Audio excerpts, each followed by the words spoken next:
Khelon Gate hung over the red curve of its parent world like a rusted chain link no one wanted to touch.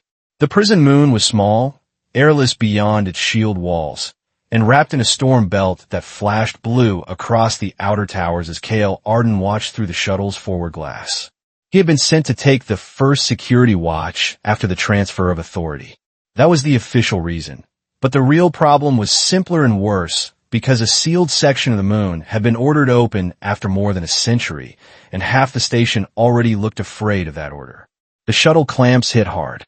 The pilot muttered about unstable dust charges outside, cut the engines, and Kael adjusted the plain gray collar of his containment coat before stepping into the dock tunnel as the hatch rolled aside. The first thing he noticed was not the cold light or the smell of old metal. It was the split in the room between the governor's newly imported staff in dark, clean uniforms and the old prison crew in patched armor and faded duty coats. The old crew stood silent in the way experienced people did when they recognized trouble returning in a new form. A reception officer stepped forward with a tablet, young, polished, and careful with every word. Officer Arden, welcome to Khelon Gate. By authority of Governor Talvin Rusk, you will report directly to Command Spine Level 2 after intake verification. Kael signed with a thumbprint and handed the tablet back. Who hold internal security until I assume watch? The young officer glanced toward the darker uniforms. Interim command is shared. That meant no one truly held it. It also meant someone wanted confusion. Kael let his eyes move across the room.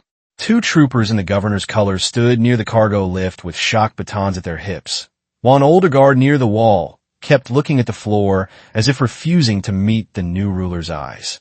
A maintenance crew rolled a sealed power cart past the intake desk and deeper into the moon. Shared command during a prison transfer was a bad joke, and shared command on the same day a sealed sector was being reopened was worse. He started toward the interior corridor. Who ordered extra power routing? No one answered at first. Then the older guard, near the wall, spoke without lifting his head. Ring 6. Kael stopped. Sealed ring 6. The guard finally looked up. Fear did not make him louder. It made him honest. Yes, sir. They say it is for inspection. Kael looked toward the cargo lift again. The power cart was gone. He had his situation now. Khelon Gate was a prison moon built to hold the kinds of people outer systems did not want near open space.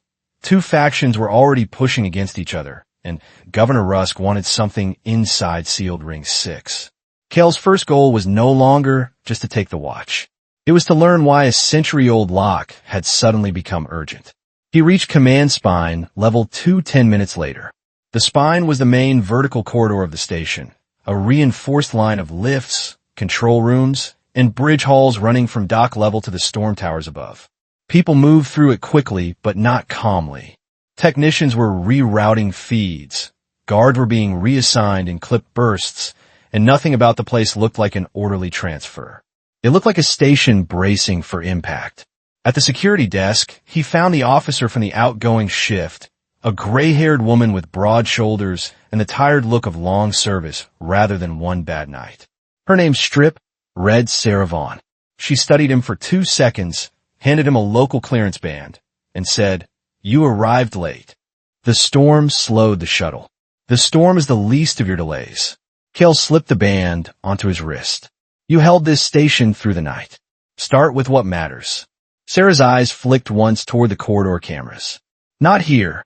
She led him off the spine and down a narrower hall lined with old lockers and dead panels. The farther they went, the older the station looked. Fresh authority had not reached this section yet. Dust clung to the floor seams. Paint had worn off the door edges, and someone had locked a records room with a manual latch, which usually meant they did not trust central access. Inside, the room smelled like paper sealant and machine oil. Cabinets lined the walls. A dead monitor sat under a strip light that flickered every few seconds, and Sarah brushed grime from a warning plate bolted beside a row of archived maintenance reels. Most of the letters had faded. One line had not. Do not wake the humans. Kael read it twice. The words were plain, and that made them worse. Who wrote it, he asked. No one knows for sure. Maybe the original containment board. Maybe the last command team before the sector was buried in procedure and silence. Humans were held there. Sarah gave a hard little laugh. That is the first question every new officer asks. The second is whether the story is real. The third is whether the governor is foolish enough to test it. And your answer? My answer is that every long-term hand on this moon avoids Ring 6, avoids the core files, and avoids any order that sounds like it came from a desk too far from the blast door. She faced him fully. I do not care what Russ told you. If he reaches those original records before someone honest does, people die and the report will blame a powerful. Kael did not believe in ghost stories, but this was not theatrical fear. It was procedural fear, the kind that came when people were afraid of a decision, not a rumor. What is in the original records? He asked. Sarah shook her head. Locked under pre-transfer authority. Only fragments remain in public files. Human detainees. Long-term isolation. Special biological restrictions. After that, blank space and sealed authorizations. Who has tried to access them? Governor Rusk. Repeatedly. That told Kael enough. Men like Talvin Rusk rarely chased century-old records out of curiosity. A chime sounded on Kael's wristband. A priority summons lit the display. Command chamber. Immediate attendance. Sarah saw the notice and her expression hardened. There it is. Kael turned for the door, then paused. Why tell me this? Because you are new enough to still think procedure matters. She held his gaze.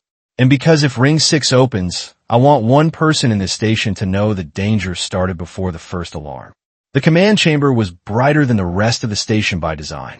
It was meant to impress visitors, remind subordinates who ruled, and make every order feel like history. Talvin Rusk stood at its center in a dark coat with silver rank tabs. He was not physically imposing, but he did not need to be because people adjusted their posture before he even spoke. A station schematic floated above the table. One sector pulsed in amber. Sealed Ring 6. Rusk looked at Kael with cool interest. Officer Arden. Good. I prefer my people present before they object. I have not agreed to be your person, Governor. A few officers stiffened. Rusk only smiled faintly. Good. A backbone is useful here. He tapped the amber sector. We are opening Ring 6. Kael stepped closer to the table. The sector has incomplete containment records, unstable lock history, and conflicting custody authority. Opening it now is unsafe. It is necessary. For what purpose? Rusk let silence do some work for him. Inventory. Verification of special biological assets. Khelon Gate is being restructured. He rested one hand on the table. I will not inherit sealed vaults without knowing what they contain. Assets. Not inmates. Not witnesses. Assets. A systems lead named Merrick Soul brought up lock trees, dormant power lines, and manual override paths already being mapped for activation. Kael looked from a display to Rusk. You started prep before station security transferred. I started prep before station habit could interfere with policy, Rusk replied. There's a difference. Kael looked at Merrick. Do you even know what was sealed there? Merrick hesitated. I know the systems are old and a retention field is expensive. That was exactly not enough. Kael turned back to Rusk. You are rushing a sentry lock because you want leverage. Against whom? Rusk's voice dropped. Be careful, Officer Arden. You were sent here to establish order. Do that. He held Kael's gaze. Leave strategy to people with horizons larger than one watch cycle. Kael heard the structure beneath the words. Rusk wanted something alive, valuable, and hidden, and he wanted it before oversight arrived. He made one last attempt. If that ring opens the wrong way, you will not control the first minutes after breach. Rusk folded his hands behind his back. Then your task is simple. Prevent disorder. He nodded to Merrick. Proceed. Technicians triggered sequence paths. A tactical team in black armor geared up near the side hatch, and Kael did not have authority to arrest the governor. He did have authority to reduce immediate loss of life. He keyed his wristband and sent 3 short orders to keep the station from walking blind into disaster. Hold non-combat staff away from lower transit. Lock med teams on standby near the pressure bridge and route the old crew. Off unsecured lifts. Then he left the chamber before anyone could waste time arguing. He needed to reach the sector before the first mistake became a chain of mistakes. He reached the lower transit hub just as the station shuttered. It was not a huge impact, which made it worse because a deep rolling vibration moved through the floor, climbed the walls, and settled into the bones of the moon. Outside, the storm had struck one of the outer charge towers and dumped unstable current back into the grid. Lights dipped, emergency bands flashed once along the corridor floor, and a control panel near the Ring 6 bridge spat sparks while Merrick's team shouted into headsets. Troopers rushed forward. Kael was already moving. "What failed?" he called. A technician stared at his display. The storm hit the old lock lattice. Half the ring just shifted to transitional state. Meaning it is not sealed anymore. Not fully. That was the worst possible middle ground. Fully locked was stable. Fully open was at least honest. But half open meant the old systems and new overrides were fighting each other. Kael reached the bridge control and pulled up local access. Forgotten code crawled over the screen, and then a new indicator flashed in pale blue, separate from the governor's override tree. Biological signal detected. Not dead records. Not empty chambers. A live reading. For one breath, the whole hub seemed to hear the same silence. Then one of the old guards whispered, "There is still someone in there." That was the only fact that mattered now. Someone inside Ring 6 was alive. Kael hit the emergency gate seal. Heavy shutters dropped across the bridge. "Nobody crosses. We stabilize the lock first." A hard voice cut through the hub. "No." Rusk had arrived with the tactical team at his back. He did not look surprised by the live reading. "If there is surviving stock inside," he said, "we move before contamination, panic, or theft destroys value." "These are not cargo units," Kael said. Rusk's gaze stayed flat. "Open the bridge." Kael stood in front of the panel. "I am containing an active, unknown sector. You are delaying lawful recovery. You are gambling with a prison moon." The tactical team waited for the next order. Merrick hovered near the secondary controls, suddenly aware his work had become real, and then, from somewhere deep in the sealed sector, a dormant system woke and sent a low pulse through the bridge floor. The console displayed a line that read, "Primary chamber release cycle engaged." Rusk lifted one hand toward his troopers. "Advance the team. If Arden refuses to clear the path, go around him." Then the first ancient lock turned on the far side of the bridge, and the sound carried through the steel like a door opening inside a grave. The seal was breaking, and Kael's first goal became simple. He had to get inside Ring 6 before Rusk's tactical team turned panic into slaughter. The bridge shutters pulled back in sections under forced override. Cold white light spilled through the gap, and the first pair of black-armored troopers moved in with weapons raised. Kael signaled his own smaller team forward behind them, not to fight for the governor, but to keep the situation from collapsing in the first 30 seconds. "Stay on me," he told them. "We are not here to hunt. We are here to stop this from getting worse." His team was made up of station people, not stormtroops. Sarah had sent in the best she could spare in a hurry. Dane Holt from corridor security, Lisa Wren from lower transit control, and a quiet medic named Taryn Joss in a light response harness. They knew the moon better than Rusk's imported men. Right now, that mattered more than firepower. The pressure bridge to Ring 6 was narrow and too clean. The floor plating showed none of the scars found elsewhere on the moon. There were no freight gouges, no patch seams, and no riot burns. It looked maintained even after a century of supposed burial. "This place was kept alive," Lisa said. "Enough to hold something," Kael answered. At the far end, the first inner gate stood open just wide enough for 2 people at a time. Beyond it, Ring 6 did not look like prison architecture. The corridors were too clean, the wall curves too smooth, and the lighting too soft and even. There were no rough holding cells, no public restraint stations, and no visible riot control points. What Kael saw instead looked closer to deep medical isolation or research containment. Even before he found the files, the place was already telling him this was never a normal jail. Regular prison blocks always carried living noise, vent hum, voices, and metal complaints from overused doors. Ring 6 carried almost none of it. The air moved quietly. Systems ran deep behind the walls, and every footstep sounded too clear. The tactical team split at the first junction, with one element pushing toward primary chambers while another secured the cross hall. Kael kept his people to the rear and read door markings as they passed.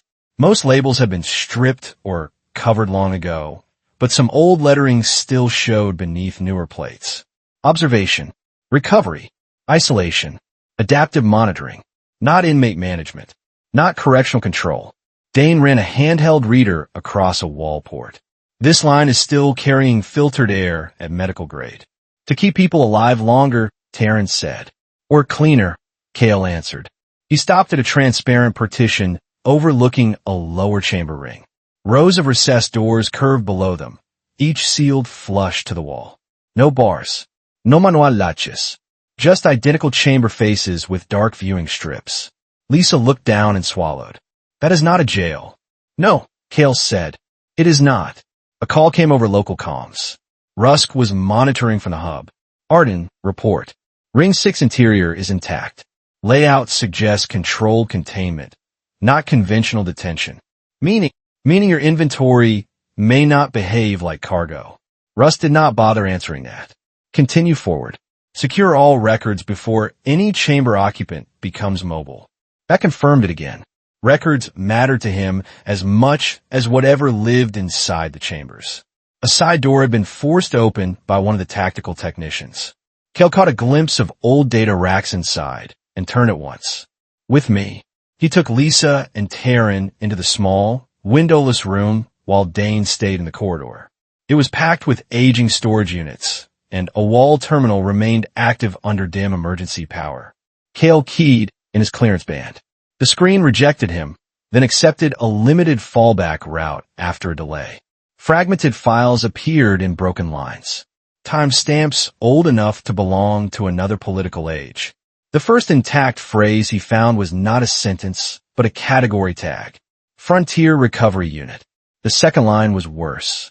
Surviving personnel subject to indefinite biological quarantine. Then came chamber groups marked with military service identifiers rather than civilian intake codes. These were not smugglers or ordinary political detainees. They had been soldiers. Kael opened another partial record and forced himself to read it in order, not in panic.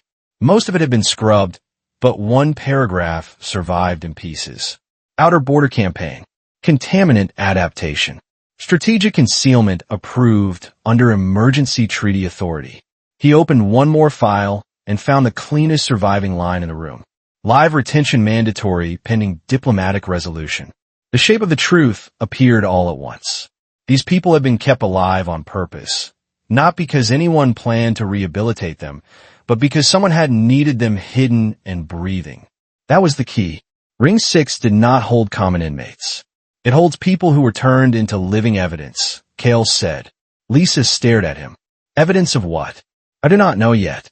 But no one buries an entire sector for a century unless the answer hurts someone powerful.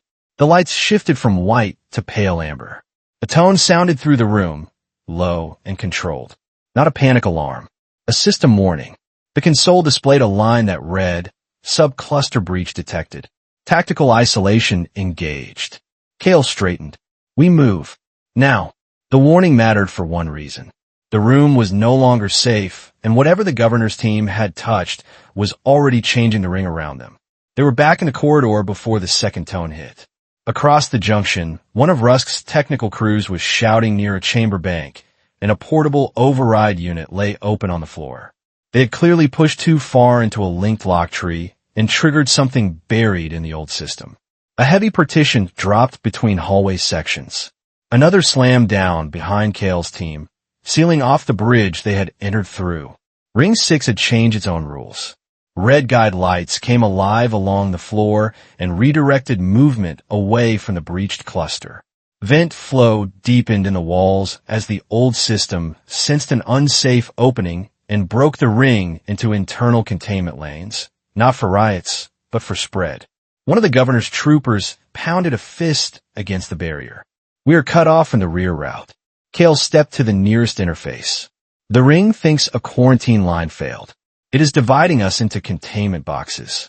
Merrick knelt beside the portable override rig with all the color gone from his face. The chamber cluster cross-linked when we opened the first lane. I did not have full architecture. Kael looked at him sharply. You opened linked chambers without full architecture? Rusk's voice cut across every active channel in the ring. All teams hold position. New directive. Secure every records point. Recover any waking human subject alive. No external transmissions. No unauthorized withdrawals from Ring 6.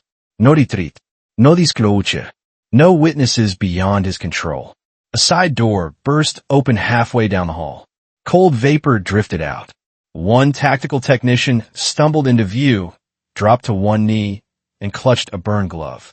He had not been attacked by a person. He had been hit by a chamber purge or an emergency discharge. Taryn moved first. Kael went too, because the choice was obvious.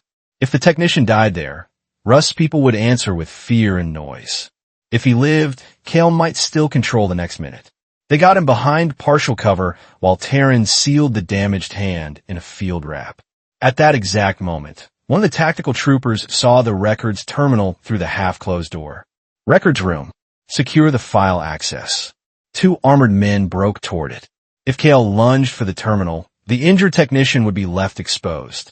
If he saved the technician, the fragmented files might be taken or wiped. He had 1 second to choose. He chose the living man. Lisa stalled them. She stepped into the hall and fired a stun flash, not at the troopers themselves, but at the floor panel in front of them. White light burst low and sharp, forcing them to check their advance. It bought 3 seconds. Kael used those seconds to drag the technician fully behind the corner. Then the tactical men reached the records room. One pulled the terminal feed, while the other started copying whatever the screen still held onto a secure wafer. Kael moved after them, but a third trooper cut across the hallway and leveled a shock carbine at his chest. Governor's order. Stand down. Kael struck the weapon aside before the sentence finished, drove the trooper into the wall, and shoved through the doorway. One officer was already pocketing the wafer, and the other had turned the terminal dark.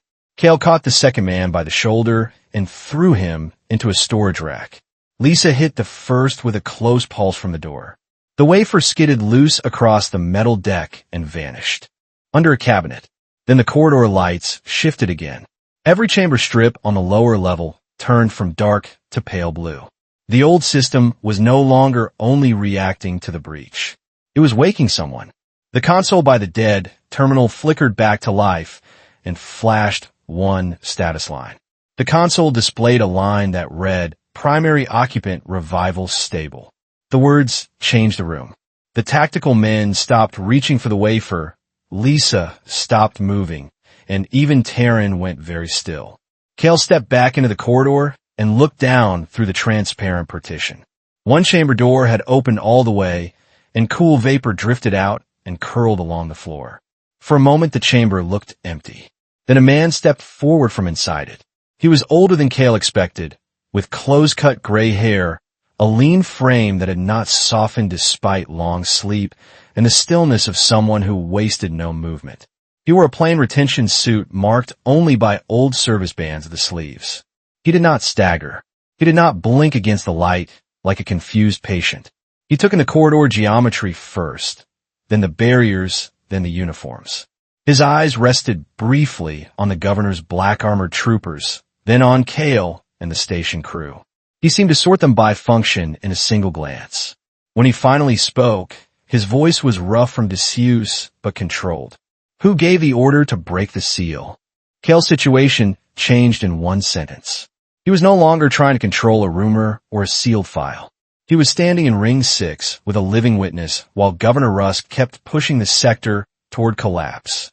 Kael stepped to the partition rail and kept his hands visible. My name is Kael Arden. I am station security, not the one who gave the order. The man studied him, then the black-armored troopers, then the sealed doors still dark along the lower chamber row. What year? Kael told him. For the first time, something moved behind the man's eyes. Not panic. Calculation. Who commands this moon? Governor Talvin Rusk. The Border Coalition. Does it still exist? Not in the form it had when this ring was built. The man took that in quietly. Then everything changed while we slept. Kael asked. He glanced toward the sealed chambers around him. My unit. One of Rust's tactical officers shouted down from the side lane. Stand away from the subject. The awakened man did not turn his head. Kael did. Hold your position. Kael took the nearest stairwell down to the lower chamber lane with Lisa and Taryn behind him. Up close, the man looked older than his strength, but there was nothing frail in the way he stood. Name? Kael asked. Jonah Vali. Taryn said. You were military. We all were. Kael kept the exchange narrow. How many of your people are still in stable chambers? I do not know. We were sealed in phases. If the retention grid held, some may still be recoverable. If your people forced linked chambers blind, then no one here is safe. That answered more than one question.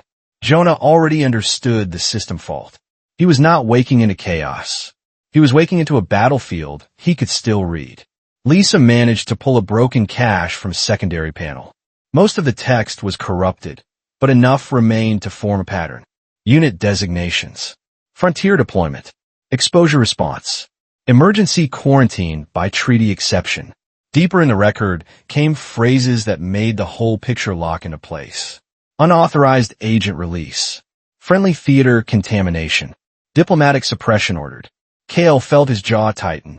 Jonah watched his face and understood before Kael spoke. You found part of it. It says your unit survived exposure during an outer border campaign. It says quarantine was mandatory. Kael held his eyes on Jonah. It also says diplomatic suppression. That is not language used for public safety. Jonah's gaze lowered for a moment. The coalition wanted a quick end to a bad war. Someone tested a field compound through proxy channels. He spoke without heat, which made it worse. It spread across friend and enemy positions alike. Most died fast, Jonah went on. Some of us did not. And they locked you away because they did not know what you would become. Taryn asked. No, they locked us away because we could prove who did it. That was the truth in its plainest form. They had not been buried because they were monsters. They had been buried because they were witnesses. Kael said it aloud because he needed the truth in plain form. The seal was not meant to protect anyone from you. It was meant to hide a political crime. Jonah met his eyes once. That was agreement enough. Any chance for a calm next step died with a next station announcement. Governor Rusk's voice rolled through Ring 6, artificially steady and pitched for official record. Attention, all personnel. Security Officer Kael Arden has compromised containment by collaborating with hostile legacy detainees. Tactical response is authorized. Seal all transit lines. Detain Arden and any unknown subjects alive if possible. The lie reached every active speaker in the ring. It was efficient, cold, and complete. There it is, Kael said. He is cutting you loose, Jonah replied. He is making me the cause before the bodies arrive. A second alert followed immediately. Lights dimmed along half the lower lane. Vent flow shifted harder, and one side of the corridor dropped to emergency power while far doors locked with a heavy thud. Rusk was carving the ring into smaller zones, turning off what he did not need and sealing what he did. Dane's voice finally came back through static on Kael's band. Kael, do you read? Barely. Report. They killed main power to the rear bridge and shut pressure equalization between sectors. There are still engineers and med staff trapped in support lane 3. Tactical units are herding everyone away from the main exit. Support lane 3 sat one level over, beyond a service intersection and a secondary pressure bridge. If Rusk sealed that lane under quarantine rules, the trapped staff could die there. The report would call it a technical failure. That was the immediate problem now. People were trapped, and Rusk was turning the station itself into the weapon. Jonah heard enough. The nearest safe route is not the main corridor anymore. There are old medical transfer spines behind the observation lanes. Kael looked at him sharply. You know another route? This ring was built to move patients and material without public view. If those passages still exist, we can reach the trapped staff before the governor's men do. Taryn frowned. You said we. You need those people alive, Jonas said. I need this ring not to become a mass grave. That was the point where Kael had to decide whether Jonah was a threat first or the only person in Ring 6 who understood its bones. Outside the lower lane, Rusk's troopers were already moving to cut them off. The choice made itself.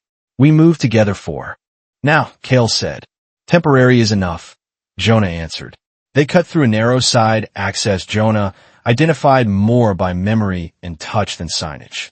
The door recognized no modern clearance, but he found a manual release behind a seam panel and forced it open. Beyond it ran a low transfer corridor barely wide enough for two at a time. It was ugly, cramped, and exactly what they needed because Rusk's men were still focused on the obvious routes.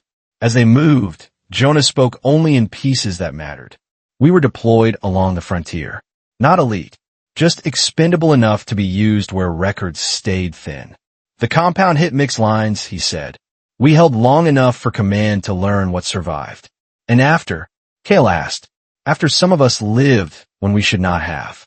Faster recovery, abnormal resistance, enough to scare everyone who signed the supply chain. Were you contagious? Taryn asked. If we were, this moon would never have used live retention. Jonah did not slow his pace. They kept us breathing because the body mattered. Samples mattered. Testimony mattered. That was the core of it. They were not treated like people or even prisoners. They were stored proof with a pulse. They emerged above support lane 3 behind a maintenance mesh. Below, 4 engineers and 2 med workers were boxed in by a drop partition at one end and a lock pressure door at the other. They had improvised a shelter behind a tool cart, but it would not hold if the lane lost full air balance. Worse, a tactical team was approaching from the far side. Kael took control at once. Lisa, open the pressure door. Taryn, get them ready to move. He pointed to the far lane. Jonah, can you bring that rear vent shutter down between them and the tactical team? Jonah glanced once at the seams overhead. Yes. He moved before the word fully left his mouth. He reached the side ladder, opened a maintenance lip, and drove the manual emergency lever down. A heavy vent shutter slammed across the far lane just as the tactical team rounded the corner. That bought Kael the seconds he needed. Lisa cracked the pressure door with a bypass pulse. Taryn yelled to the trapped staff. Move now. Single line. Fust. Kael dropped into the lane and crossed to them. I am Arden. You stay. With my team, not the governor's troopers. Understand? A female engineer grabbed her case and nodded at once. She did not need details. She only needed to know who was actually getting her out. The tactical team began cutting at the vent shutter. Sparks ran along the seam. It would not hold for long.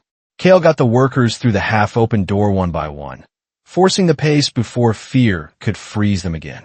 Then the youngest med tech froze halfway through, staring at Jonah as if unsure whether the awakened man was ally or threat. Jonah did not waste time. Keep moving. The tone of command worked better than comfort. The med tech moved. A pulse hit the wall near Kael from the other side of the shutter. Not lethal fire, but enough to tell them Rusk's people were done waiting. Kael shoved the last engineer through and followed, but not before the female engineer dropped her tool case in the lane. It cracked open and scattered seal rods and diagnostic cartridges. She turned back on instinct. Kael caught her shoulder and pushed her through. Leave it. The tactical cutter bit through the shutter. Kael sealed the pressure door a second before the first trooper reached it from the lane beyond. They moved again, deeper into the maintenance spine, now with 6 rescued staff slowing their pace. That changed the problem. Kael no longer had a fighting group. He had evacuees. The engineer found enough breath to speak. Governor's team made us keep unlocking downstream clusters. They said Ring 6 contained dormant strategic assets. Then the chamber index started cross-waking. How many clusters did they touch? Kael asked. At least 3. Jonah's head turned sharply. 3 by direct access or through linked paths? I do not know. We were rerouting blind. The old soldier looked at Kael, and for the first time control showed a crack. Not fear for himself. Fear for the scale of what might follow. If they forced 3 clusters through linked retention trees, Jonah said, the next waking cycle will not be isolated. It will cascade. They reached the secondary pressure bridge leading toward the outer transit line. This was the best route left for getting the rescued staff out of Ring 6. Dane had managed to reopen the near side from his end, but the bridge lights were flickering and one wall panel had been ripped open by earlier surges. As Kael moved the first evacuees onto the bridge, a deep mechanical pulse rolled through the entire sector.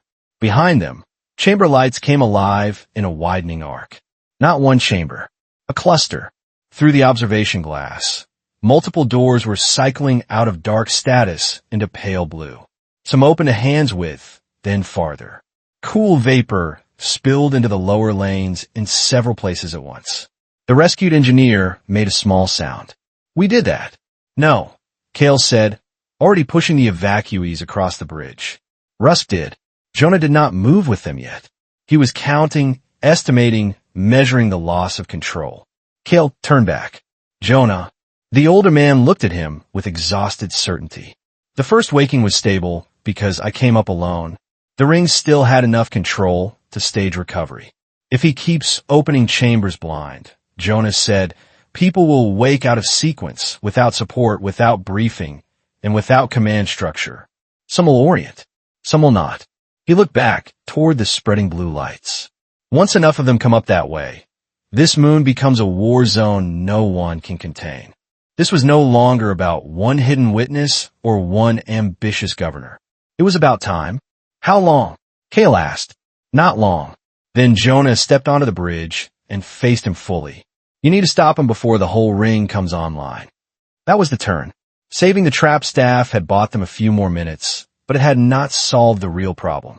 To save anyone else, Kael would have to go after the man causing all of it. They got the rescued engineers and med staff across the bridge and into a cramped maintenance hub on the outer side of Ring 6. It was lit by backup strips and noisy with stressed air pumps, but it could hold a breathing line for now. Dane was waiting there with 2 more station guards and emergency seal blankets. "How bad?" Dane asked. Kael looked back through the bridge glass. "Bad enough that we stopped talking about arrest protocols. We are in survival control now." No one argued. The engineer who had dropped her case sat on a crate with both hands shaking around a water tube. Taryn moved between the evacuees, checking breathing and shock, while Lisa had already pulled open a wall node and was routing local feeds through stripped maintenance channels because Rusk controlled the main network. Kael crouched at a floor schematic. "Dane, you stay with the non-combat staff and hold this hub. No heroic pushchis." He pointed to the evacuees. "Your job is to keep them breathing and move them if I give a signal." Dane nodded. "Where?" "Toward the dock spine. Not the main route. Use service loops only." Kael turned to Lisa. "I need 3 things. A path to the old lock core for Ring 6, a live route to off-moon transmission, and confirmation of where Rusk is actually sitting." Lisa checked the panel. "Storm Tower." Taryn glanced up. "Why would he leave command spine?" "Because Storm Tower gives him direct control over external power routing, station imaging, outer gate locks, and broadcast priority," Kael said. "If he wants to erase this place and tell a clean lie after, that is where he goes." One of the rescued engineers spoke through dry lips. He said something before we got cut off, about a clean sweep cycle. The room quieted again. "Exact words?" Kael asked. He called it a contamination response. Full sector sanitation if containment could not be restored. Jonah's expression changed by a fraction. "It was enough." "That is not sanitation," he said. "That is burn after failure." The truth settled in hard. Rusk was not trying to regain stable control anymore. He was preparing to wipe the evidence and blame the dead. Then Jonah added something else. The original records were not stored only in the command archive. When Ring 6 was built, they would have kept mirrored proofs close to the retention core. He held Kael's gaze. "Not convenient proof. Hard proof." Kael studied him. "You are sure?"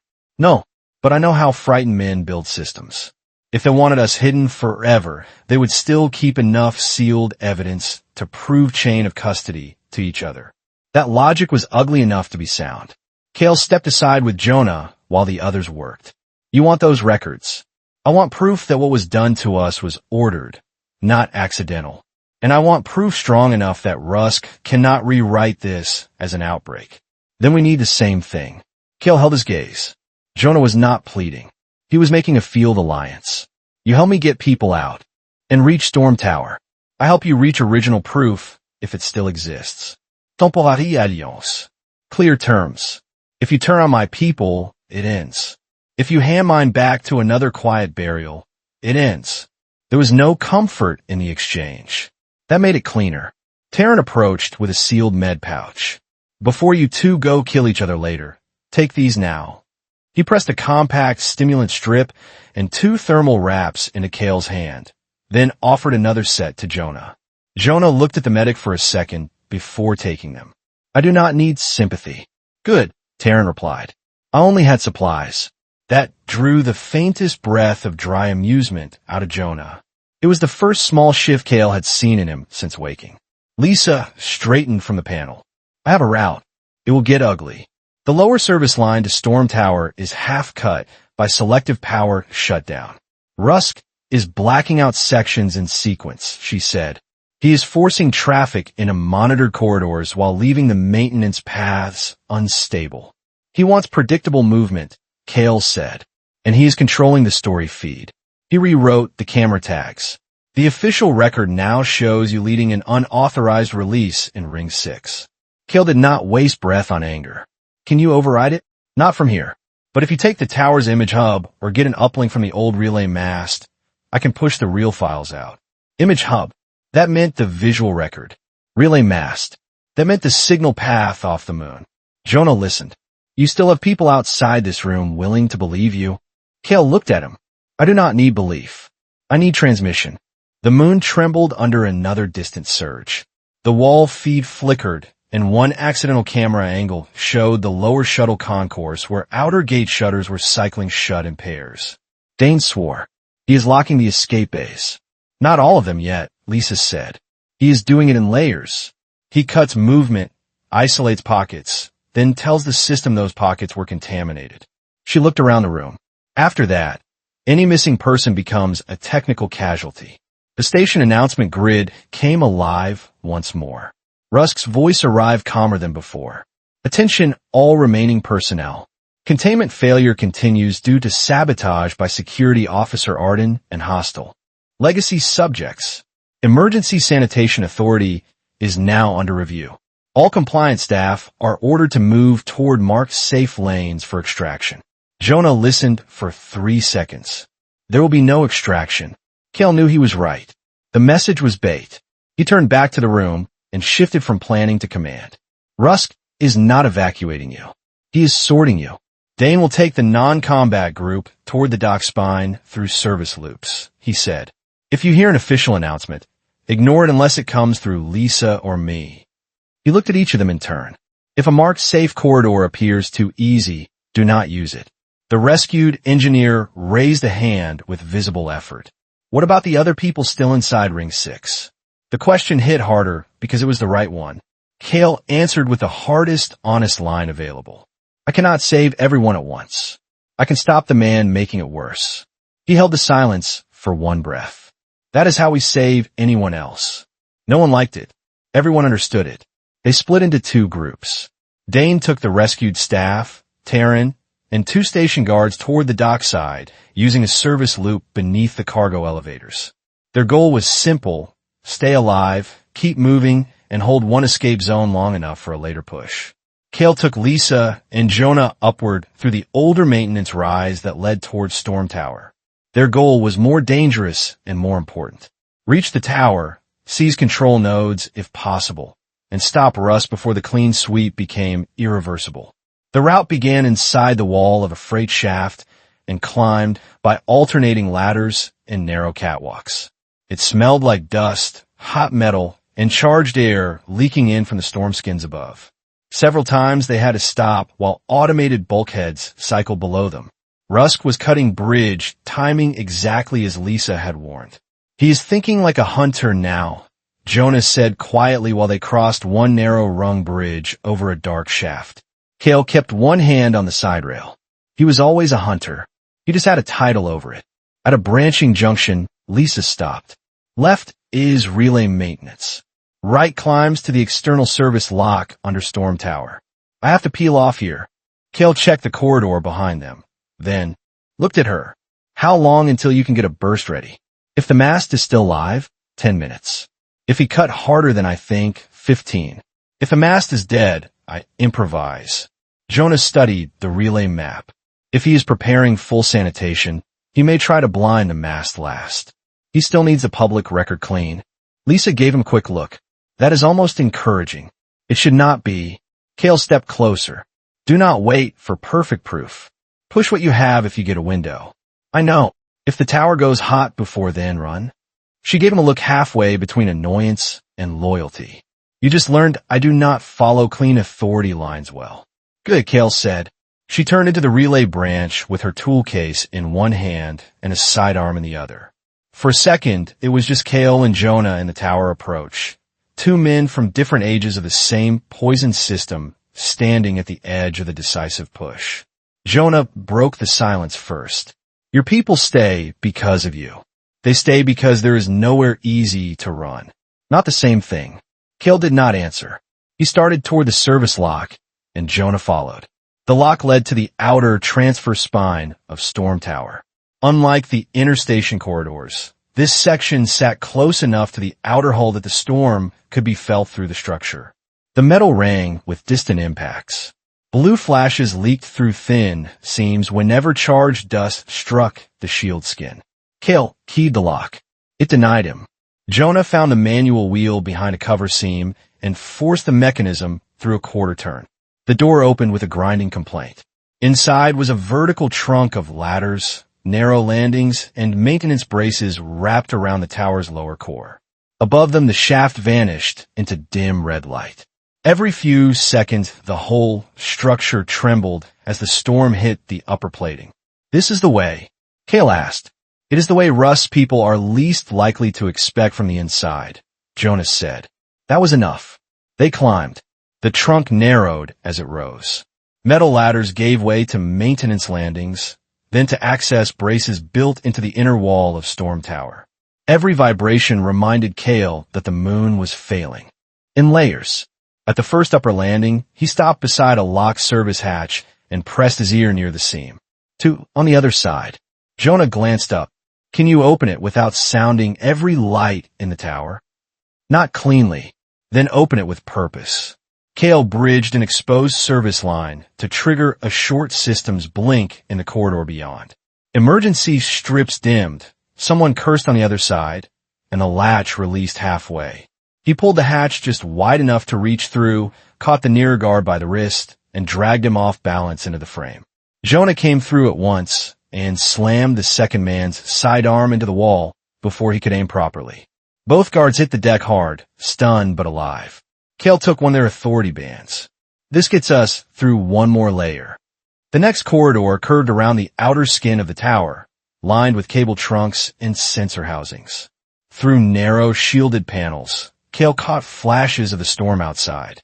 Blue light rolled over the hull in pulses, making the passage feel like the inside of a machine underwater. His wristband clicked once. A patched relay indicator from Lisa flickered to life, then died, then returned in weak green. She was still working the mast. Lisa, report if you have signal. At first there was only static. Then her voice broke through in fragments. I am at the mast node. I can get a partial burst, not a full stream. Need either tower image hub or confession grade audio. Preferably both. Working on it. Dockside is still holding. Dane lost one loop, but kept the evacuees moving. That mattered. If Dane was still standing, Kael had not yet failed the people below. The corridor ended at a narrow alcove with two doors. One led toward the image hub. The other climbed to the command core, where Rusk would be. Image hub first, Jonas said. Without proof, the governor dies a liar and the moon still gets blamed on you. And with proof, he dies a problem for people larger than this station. Good enough. The image hub door accepted the stolen band for a partial open. Kael forced the rest with a shoulder and slipped inside. 3 technician stations ring the chamber, all unmanned. On the far wall, tower camera feeds flowed in overlapping. Panes. This was the room that held the station's eyes.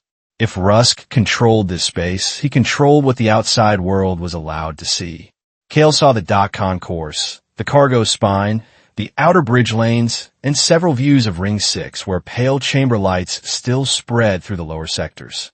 Rusk had already locked the public record track and replaced half the active feeds with edited loops showing false angles and selective timestamps.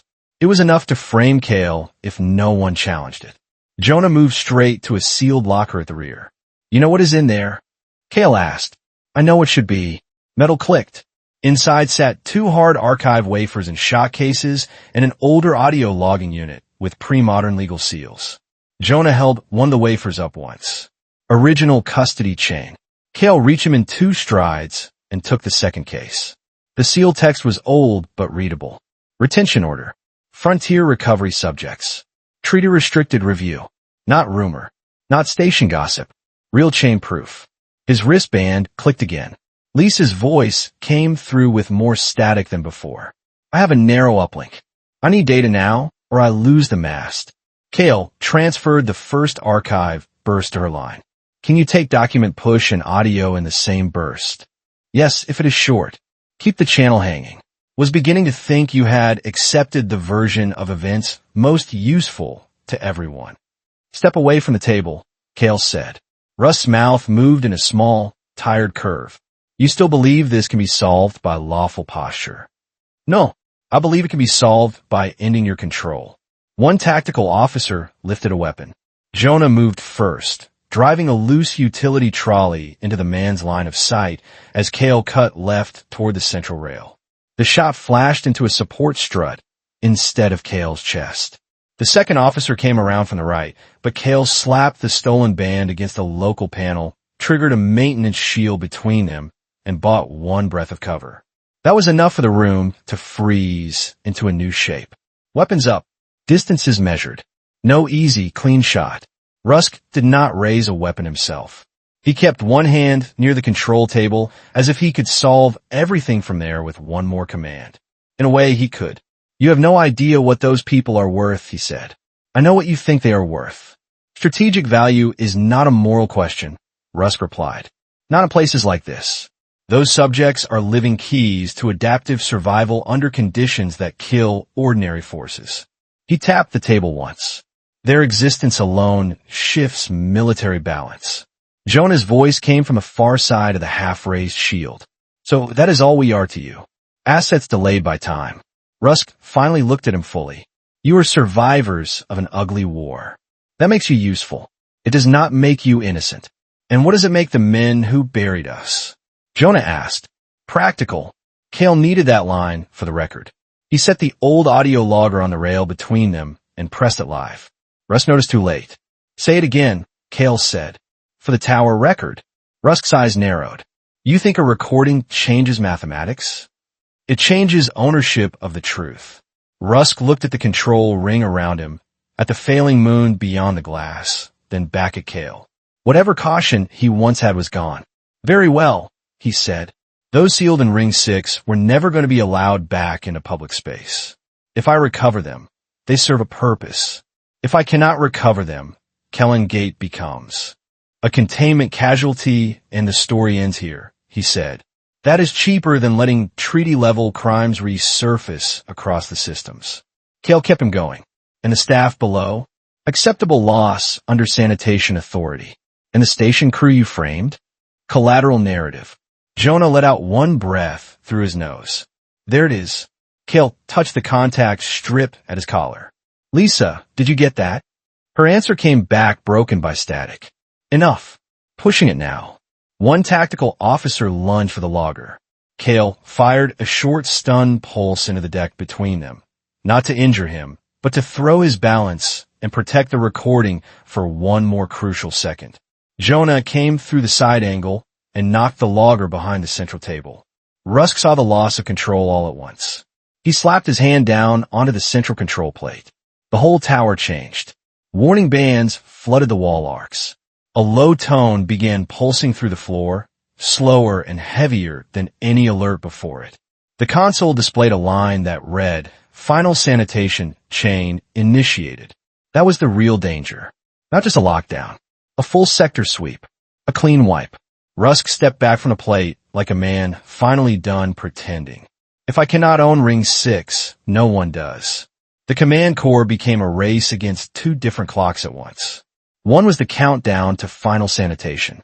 The other was the time Lisa needed to push the truth beyond Khelon Gate before the tower either locked down or died. Kael hit the central panel with the stolen authority band. Rejected. Rusk had pushed the tower into executive purge mode. Only direct chain controls or an old retention lock could slow it now. Jonah was already moving toward a side access ladder built into the inner wall. There's an older lock relay below this chamber. If the tower still ties sanitation to Ring 6 retention, I could delay the chain from there. Delay, not stop? Kael asked. Probably. How long? Long enough if you use it. One of the tactical officers rose again from behind the central rail and reached for his weapon. Kael crossed the distance in 2 steps and drove him back into the console housing. He did not stay to finish a fight that no longer mattered.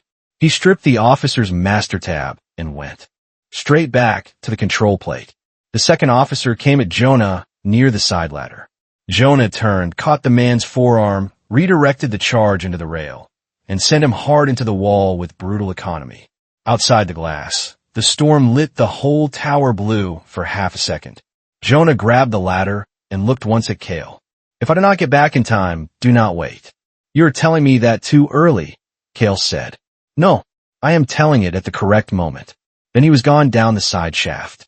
Kael jammed the stripped master tab into the control plate. This time the table accepted a deeper layer of access. New lines opened across the display. Sanitation route. Doklok uveride. Imaging authority. External transmission block. He could not work all of them at once. Lisa's voice came through in a burst. First proof packet escaped. Not all of it. I need one more clean push. Kael looked at the screen. One route to the outer mast was still under tower control. If he reopened it, she could finish.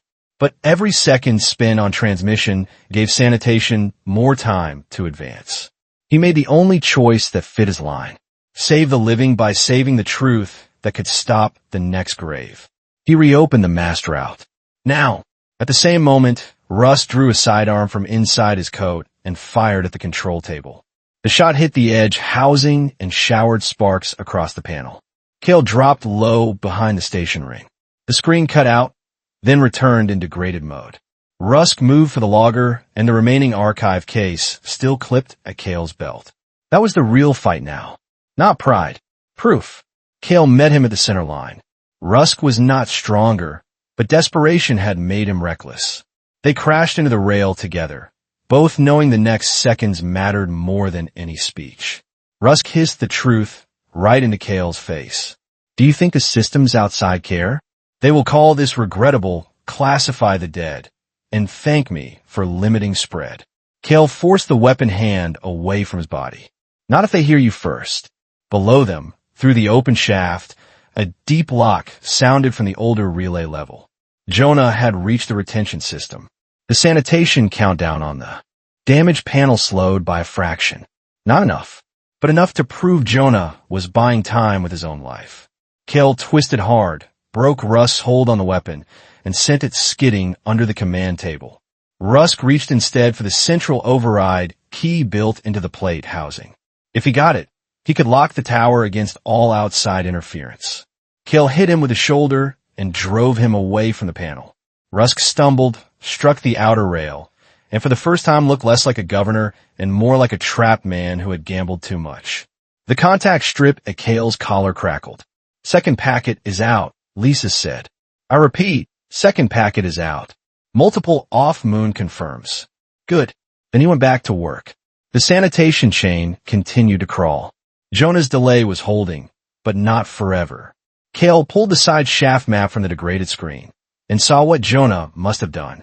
He had reopened part of the old retention lattice manually that spread the sanitation load, but trapped the lower relay in a lock cycle. Once fully engaged, the relay room would not reopen quickly. The cost became obvious. Jonah had not gone down there to help from safety. He had gone because someone had to stay with the old lock long enough to keep it from closing fast. Kael keyed the shaft. Jonah, report. Static. Then Jonah's voice, weaker but still controlled. Delay is in place. Not permanent. Can you get out? A pause. Metal thundered somewhere around him. Unclear. Rusk heard it too and laughed once a thin, ugly sound. You see? The moon takes payment either way. Kael made the last command decision of the night. He could try to save Jonah immediately by abandoning the tower panel and running the shaft. Or he could finish the word Jonah had gone down there to buy time for. It was a brutal choice, but the answer was clear. If Kael left now, the sweep could still go through, and everyone Jonah had bought time for would die anyway. He turned back to the control plate and entered the final counter sequence under degraded authority, combining the stolen master tab, the old tower access, and the retention logic Jonah had just reactivated below. It was not clean. It was barely stable, but it gave him one narrow command line. Abort sanitation chain. The tower asked for executive confirmation. Kael grabbed the old audio logger from behind the rail, keyed the last active clip, and fed Rusk's own recorded confession into the live authority channel as supplemental criminal override evidence. The system hesitated, checked its buried legal weights, and finally accepted what the governor's own voice had condemned. The console displayed a line that read, Sanitation Authority revoked pending external review. The low-floor tone stopped. For 1 second, the whole tower went still. Then Rusk lunged again, not for the panel this time, but for Kael himself. It was too late for power, but not too late for spite. Kael turned, caught the motion, and drove him into the restraint ring built into the side console.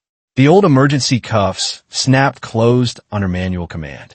This time Rusk did not look dangerous. He looked finished. The hardest part of victory was that it did not feel clean. Kael got the tower door open for station control teams that were still loyal enough to move once the official lie began to crack. Dane's people reached the lower levels within minutes, and Lisa's transmission confirmed again from the relay mast. The proof had gone out. Not to one office. To many. Too many to bury quickly. Rusk was stripped of command and left under restraint in the same control ring he had meant to use as a murder switch. He did not speak much after that. Men like him often grew quiet when they finally understood the record no longer belonged to them. Kael's next act was not arrest paperwork. It was the side shaft. He got down to the old retention relay with 2 med staff and a lift brace kit. The room had partially sealed exactly as he feared. Smoke hung low.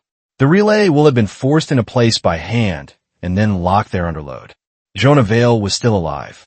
He was seated against the wall beneath the old control housing, one arm wrapped in a thermal line to stop blood loss from a deep equipment cut, breathing harder than Kael had yet seen, but conscious. Tara and Joss knelt beside him at once. Do not try to move. Jonah looked past the medic to Kael. Did a hole? Kael gave him the only answer that mattered. Yes. Jonah leaned his head back against the wall and shut his eyes once, not in surrender, but in relief that something had finally ended the right way. He did not die there, and Kael was grateful for that in a quiet place inside himself he would not have named aloud. The aftermath took longer than the fight. Khelon Gate did not return to normal, because what had happened there proved that its old normal had always been rotten. External review ships arrived under emergency treaty flags within a day. Independent med teams came with them, along with custody investigators and military legal staff who suddenly cared a great deal once the proof was public and no longer easy to erase. Ring 6 was secured again, but not buried in silence this time. The awakened survivors were not released into open space without condition. That would have been another form of carelessness. Instead, they were transferred under a transparent review authority with full medical rights, legal counsel, and recorded testimony access. For the first time in over a century, they were treated as people whose words mattered more than their containment value. Some of the chamber groups had been damaged by the forced waking. Some would need long recovery. Some would never fully return to who they had been. That truth stayed hard. Victory had not erased it. Governor Talvin Rusk was removed from Khelon Gate alive and under multiple charges tied not only to the attempted sanitation event, but to obstruction unlawful suppression of treaty evidence, and deliberate endangerment of station personnel. His own recorded words did most of the work for the case against him. Kael Arden gave his statement 3 times to 3 different authorities because that was how frightened systems protected themselves after exposure. He did not enjoy it, but he endured it. He made sure Sarah Vaughan's early warning was entered into record. He made sure Dane, Lisa, and Taryn were named for what they had actually done. He made sure the rescued engineers were not turned into side notes. When the formal work thinned enough for breathing room, he found Jonah in a recovery ward that used to serve senior officers. Jonah sat upright on the edge of a treatment bed, one arm braced, looking out through a shielded panel at the red world below. He had changed into plain station issue clothes because there was nothing else that fit him yet. Kael stepped in and closed the door behind him. "They tell me you're difficult with interviews," Kael said. Jonah looked over. "They ask questions like men, trying not to hear the answers." "That sounds familiar." For the first time, Jonah smiled without bitterness. It was faint but real. Kael stood beside the panel for a moment. Outside, service craft moved between review ships and the moon in a constant line, carrying files, personnel, equipment, and the long administrative weight of truth finally made visible. "You were right about the mirrored records," Kael said. Jonah nodded. "Fear preserves more paperwork than honor." Kael let the silence sit. Then he said what actually mattered. "You saved more people than the reports will ever count." Jonah's gaze returned to the window. "Maybe. You stopped the tower. That matters more." "No, it mattered because you bought the time." Jonah did not argue. That was close enough to acceptance. The case did not end with applause. It ended with oversight, review boards, med transfers, damaged careers, reopened treaties, and a prison moon suddenly full of officials claiming they had always wanted the truth. Kael had worked in systems long enough to know how that sounded. Still, truth on record was better than truth in a grave. Weeks later, Khelon Gate was no longer under prison authority. It had been reclassified as an active review site. Ring 6 remained sealed, but under transparent monitoring. The people inside were no longer nameless assets. They were witnesses, survivors, and patients under independent law. Kael was offered a transfer twice. He refused both until the first relocation phase was complete. On the last day before he finally left the moon, Lisa found him at the old reception dock where the story had begun. "You know, they're already calling you the officer who broke the grave open," she said. Kael looked out through the dock glass at the storm bands rolling past the shield skin. "I did not break it open." "No, you just made sure it could not close again." A departure bulletin moved across the dock wall. Then another line replaced it, fresh from the public review feed. It was only a short notice, buried under transport updates and legal scheduling, but Kael saw it and stopped. The console displayed a line that read, "Secondary inquiry opened into off-record retention sites beyond Khelon Gate." Lisa saw it too. Jonah had been right from the beginning.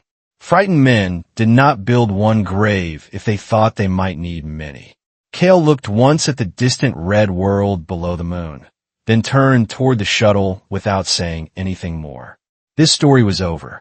But somewhere far beyond Khelon Gate, another locked door had just become harder to keep shut. In the end, Khelon Gate did not fall because of the men buried in silence. It nearly fell because power believed silence was cheaper than truth. Kael Arden stopped the governor. Jonah Vale survived the grave they built for him. And the people hidden inside Ring 6 were no longer shadows in a sealed report. They were finally seen, finally heard, and finally impossible to erase. But the last signal from a moon carried a warning bigger than one prison, bigger than one governor, and bigger than one lie. Khelon Gate was not the only place where the past had been locked away. And that means somewhere out there, another door is still waiting. If this story pulled you in, if it stayed with you, and if you want more science fiction stories where survival, truth, and humanity collide in the dark, please like the video, share it with someone who loves great science fiction, and subscribe to the channel. Because out in the cold silence between worlds, this is only the beginning.